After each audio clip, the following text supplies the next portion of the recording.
Hi friends, welcome to Kerala சமையல். இன்னைக்கு கேரளா சமையலில் நம்ம வீட்லேயே தர்பூசணியை வச்சு ஈஸியான ஒரு முறையில் ஐஸ்கிரீம் தான் செய்ய போகிறோம். வாங்க எப்படி செய்யலான்னு பார்க்கலாம். ஃப்ரெண்ட்ஸ், இந்த தர்பூசணியை வச்சு தான் நம்ம சூப்பரான ஒரு ஐஸ்கிரீம் செய்ய போகிறோம். இப்போ ஒரு பிளேட் வச்சுக்கோங்க. தர்பூசணியை இந்த விதையெல்லாம் இல்லாமல் கியூபாக கட் பண்ணிக்கோங்க. இப்போ இது மாதிரி கட் பண்ணி இது மாதிரி ஒரு பாத்திரத்தை மூடி உள்ள பாத்திரமா இருக்கணும். இதில் சேர்த்துக்கோங்க. இருக்கிறதெல்லாம் இதேமாதிரி கட் பண்ணி எடுத்துக்கோங்க. ஃப்ரெண்ட்ஸ், இந்த அளவுக்கு நல்லா கட் பண்ணி எடுத்துட்டோம். இப்போ இதை மூடி ஒரு நைட்டு ஃப்ரீசரில் வச்சுக்கோங்க. ஃப்ரீசரில் வச்சுன்னா நல்லா ஐஸ் ஆகிடும். இப்போ ஒரு நைட்டு இதை ஃப்ரீசரில் வச்சுக்கோங்க. ஃப்ரெண்ட்ஸ், நம்ம கட் பண்ணி வச்சா தர்பூசணி ஃப்ரீசரில் வச்சது எந்த அளவுக்கு நல்லா ஐஸ் ஆகி போயிருக்கு பாருங்க.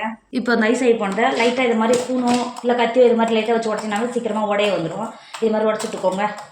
இப்போ பாருங்கள், ஒரு ஸ்பூன் வச்சு உடைக்கும் போது எந்த அளவுக்கு ஈஸியாக உடைக்க வந்துட்டு பாருங்க. இப்போ இது உடச்சி எடுத்தால் தர்பூசணியை ஒரு மிக்ஸி ஜாருக்கு மாற்றிக்கோங்க.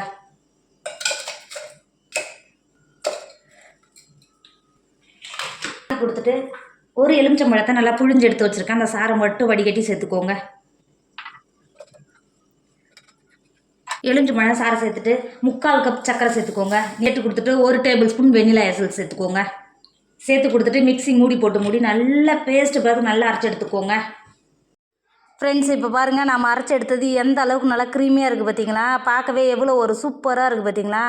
சாப்பிடும்போது வாயில் வச்ச உடனே கரைஞ்சிரும். அவ்வளோ ஒரு ஜில்லுன்னு அடிக்கிற சம்மர் வெயிலுக்கு சூப்பராக இருக்கும். கண்டிப்பாக நீங்கள் தர்பூசணி வாங்கினா இது மாதிரி ட்ரை பண்ணி பாருங்களா. டேஸ்ட் அந்த அளவுக்கு ரொம்ப பிடிக்கும். இருக்கிற குட்டீஸெல்லாம் விரும்பி சாப்பிடுவாங்க. அடிக்கிற சம்மர் வெயிலுக்கு ஈஸியாக ஐஸ்கிரீம் வாங்குறத விட இப்படி செஞ்சு பாருங்கள். டேஸ்ட் ஃப்ரெண்ட்ஸ், அடிக்கிற சம்மர் வெயிலுக்கு குழந்தைங்களுக்கு இது மாதிரி தர்பூசணி வாங்கி இது மாதிரி செஞ்சு கொடுத்தீங்கன்னா அவங்க ரொம்ப விரும்பி சாப்பிடுவாங்க.